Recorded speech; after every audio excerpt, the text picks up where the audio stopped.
आपका नारा सबका साथ सबका विकास है, लेकिन विकास सिर्फ अडानी का है इस देश में। सबसे गंभीर बात जो मैं कहने जा रहा हूं, आज ही लगातार इस देश के लॉ मिनिस्टर जुडिशरी पर अटैक कर रहे हैं। डेली का काम आप अखबार उठाकर देखिए, सुबह को मैं पढ़ता हूं तो केंद्रीय कानून मंत्री रोज जो है जुडिशरी को, सुप्रीम कोर्ट को धमकाते हुए नजर आते हैं। ये किस तरफ आप देश ले जाना चाहते हैं? हर चीज आपके हिसाब से चलेगी क्या देश में?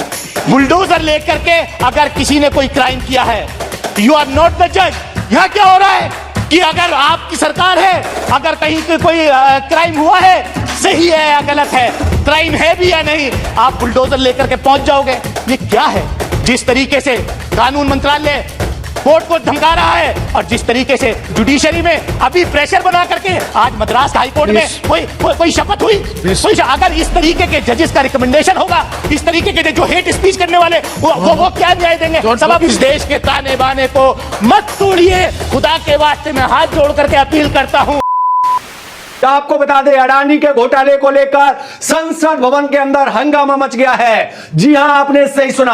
आपको बता दें, बहुजन समाज पार्टी के सांसद कुमार दानेसली ने संसद भवन के अंदर तहलका मचा दिया है। अडानी पर जो हिंडनबर्ग की रिपोर्ट आई थी, उन्होंने, अडानी ने जिस तरह से देश का पैसा जो गबन किया है, उसको लेकर संसद में हंगामा थमने का नाम नहीं ले रहा है। लोग सड़क से संसद तक पूरी तरह से ये अडानी के महा घोटाले को उजागर करने पर लगे हैं और मोदी सरकार से सवाल कर रहे हैं कि किस तरह से देश का पैसा अडानी ने गबन किया है।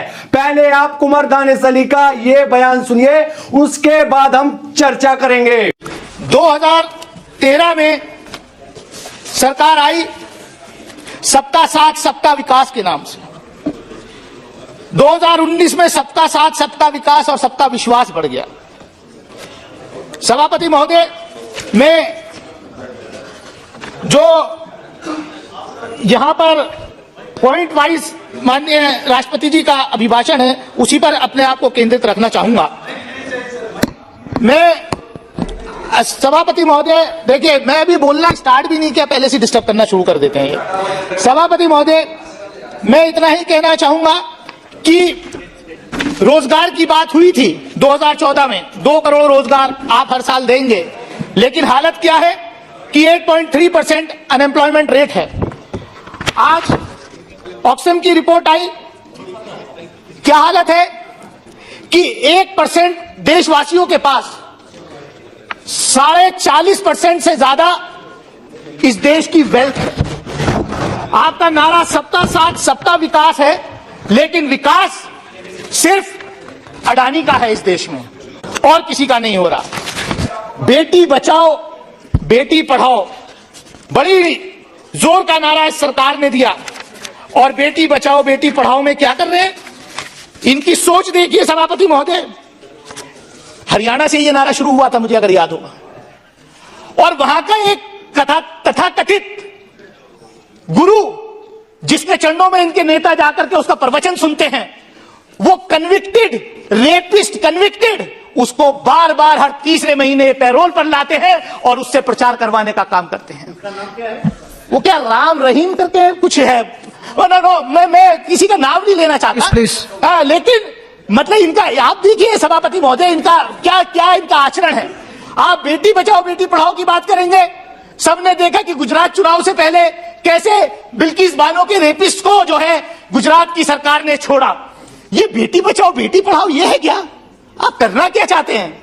और सभापति महोदय, हम जिस तरीके का आचरण, जिस तरीके का इन्होंने पिछले 9 साल का लेखा जोखा यहां हमें दिया। सर, आप कह रहे हैं कि माननीय प्रधानमंत्री जब 2014 में आए थे तो कह रहे थे कि मैं देखना चाहता हूं, खासतौर से मुस्लिम कम्युनिटी को एड्रेस करते हुए कहा, एक हाथ में कुरान होना चाहिए और दूसरे हाथ में कंप्यूटर होना चाहिए। लेकिन कर क्या रहे हैं आप कि जो बेटियां स्कूल में पढ़ने जाती हैं, मदरसे में पढ़ने जाती हैं, उनकी स्कॉलरशिप भी, प्री मैट्रिक स्कॉलरशिप आपने खत्म कर दी। जो पीएचडी एमफिल करना चाहते हैं, मौलाना आजाद नेशनल फेलोशिप आपने खत्म कर दी। देश के 90 जिलों में संचालित मदरसा अधिग्रहण योजना के लिए इस जो अभी बजट आया उसमें मात्र 10 करोड़ जो का प्रावधान किया, जबकि देश भर के इन अध्यापकों के 5.5 साल का केंद्र अन्य सरकार पर शेष है, जो लगभग 500 करोड़ रुपए है। इस तरीके से आप जो है बेटी बचाओ बेटी पढ़ाओ चलाएंगे। सभापति महोदय, बहुत जोर से कहा गया कि हर जिले में मेडिकल कॉलेज बना दिया गया या बन रहा है। मैं जिस जिले से आता हूं अमरोहा के अंदर, सभापति महोदय, मेडिकल कॉलेज तो दूर, जो सरकारी अस्पताल है बिल्डिंग बनी हुई है, लेकिन एक डॉक्टर नहीं है वहां पर, एक नर्स नहीं है। ये व्यवस्था है सरकारी। हेल्थ मिनिस्टर साहब यहां बैठे हैं, मैं चाहूंगा वो संज्ञान लें कि अमरोहा के अंदर जो जिला अस्पताल है, अमरोहा जिले में अस्पताल है, बछराई में 50 बेडेड हॉस्पिटल है, बिल्डिंग है, लेकिन एक डॉक्टर की नियुक्ति नहीं है। डॉक्टर की नियुक्ति करेंगे नहीं आप, पैरामेडिकल्स की नियुक्ति करेंगे या नहीं आप? और तो और छोड़िए सभापति महोदय, यहीं दिल्ली के अंदर जामिया मिलिया इस्लामिया यूनिवर्सिटी है। जामिया मिलिया इस्लामिया यूनिवर्सिटी पिछले दशक से ये मांग कर रही है कि वहां पर मेडिकल कॉलेज आप खोल दीजिए। इतनी बड़ी आबादी है, पश्चिम उत्तर प्रदेश का नोएडा, ओखला, और वहां पर अब तो हम हाथ जोड़ के इनसे ये भी कह दिया कि साहब आप हॉस्पिटल छोड़िए 100 बेडेड, केवल फैकल्टी खोल दे दीजिए, हॉस्पिटल वहां प्राइवेट हॉस्पिटल से अटैच हो जाएंगे। सभापति महोदय, मैं ये कहना चाहता हूं कि जिस तरीके से पिछले दिनों में लगातार इस देश के लॉ मिनिस्टर जुडिशरी पर अटैक कर रहे हैं, डेली का काम आप अखबार उठाकर देखिए, सुबह को मैं पढ़ता हूं तो केंद्रीय कानून मंत्री रोज जो है जुडिशरी को, सुप्रीम कोर्ट को धमकाते हुए नजर आते हैं। ये किस तरफ आप देश ले जाना चाहते हैं? हर चीज आपके हिसाब से चलेगी क्या देश में? ये क्या है? कोई सभापति महोदय, इस देश में हो क्या रहा है? हमने मध्य प्रदेश की घटना देखी, हमने उत्तर प्रदेश में घटनाएं देखी, हमने आसाम में घटनाएं देख रही। क्या हो रहा है? बुलडोजर लेकर के अगर किसी ने कोई क्राइम किया है, यू आर नॉट द जज, crime should be reported, FIR should be lodged, investigation should take place, trial must take place, then if somebody is guilty he must be punished। यहां क्या हो रहा है कि अगर आपकी सरकार है, अगर कहीं कोई क्राइम हुआ है, सही है या गलत है, क्राइम है भी या नहीं, आप बुलडोजर लेकर के पहुंच जाओगे। ये क्या है? क्या इसलिए इस देश को हमारे पुरखों ने आजाद कराया था? क्या इसलिए मौलाना आजाद ने जो है जामा मस्जिद की सीढ़ियों पर खड़े होकर के तकरीर की थी कि आप कहां जा रहे हो? जब देश का बंटवारा हो रहा था, इस देश के अंदर 20 करोड़ से ज्यादा अकलियत के लोग हैं और खासतौर से मुस्लिम माइनॉरिटीज हैं, आप कैसे ट्रीटमेंट करना चाहते हैं? मैं सभापति महोदय, मैं अपनी बात खत्म करूंगा। सभापति महोदय, आपने देखा पिछले दिनों किस तरीके का ट्रेंड इस देश में चल रहा है।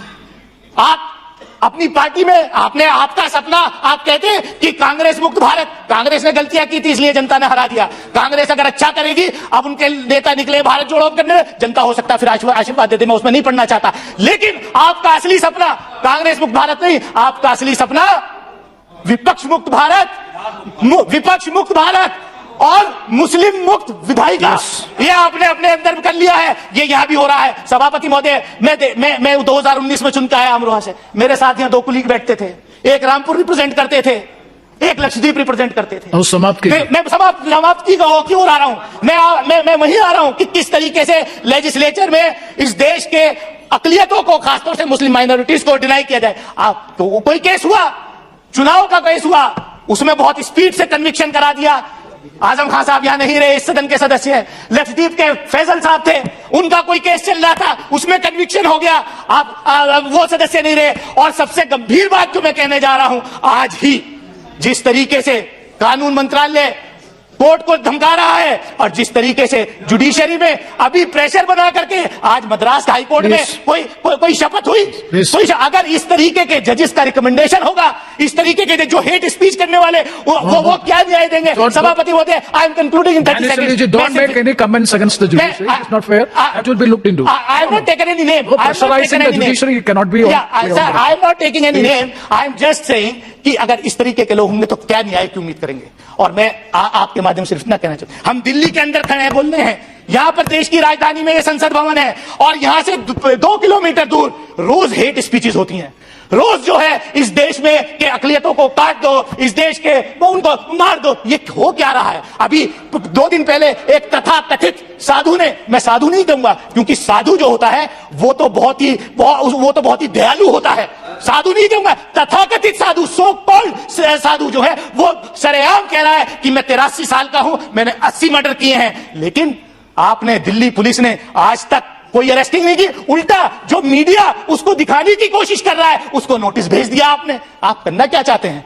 वे अनडिक्लेयर्ड इमरजेंसी इस देश में आपने लागू कर रखी है। yes. सभापति महोदय, मैं ज्यादा कुछ ना कहते हुए मैं आपके माध्यम से सिर्फ यही कहूंगा कि देखिए ये देश सबका है, ये देश मिली जुली संस्कृति का देश है। इस देश का ताना बाना सब लोगों ने, हिंदू मुस्लिम सिख ईसाई बौद्ध जैन पारसी, सबने मिलजुल करके इस देश का ताना बाना बुना है। इस देश के ताने बाने को मत तोड़िए, खुदा के वास्ते मैं हाथ जोड़ करके अपील करता हूं लोगों को, आप इस तरीके से टेरराइज मत कीजिए। एक इतनी बड़े सेक्शन को आप सेकंड ग्रेड सिटीजन नहीं बना सकते। हमारे पुरखों ने कुर्बानियां दी है इस देश की आजादी की लड़ने के लिए। हमारे पुरखों ने इस देश को आजाद कराया है। आप लोगों का इतिहास कहीं नहीं था, आप सिर्फ इतिहास बदलने का काम कर रहे हैं। आप बलवाड़गढ़ का नाम बदलोगे, आप किसी बिल्डिंग का नाम बदलोगे, आप किसी सड़क का नाम बदलोगे, क्योंकि आपका अपना कोई इतिहास नहीं है, इसलिए आप दूसरों के इतिहास को भी बर्दाश्त नहीं करना चाहते। मैं इन्हीं शब्दों के साथ सदैव एक बार फिर महामहिम राष्ट्रपति जी का मैं धन्यवाद अदा करता हूं कि उन्होंने हमको संबोधित किया। बहुत बहुत शुक्रिया। धन्यवाद धन्यवाद।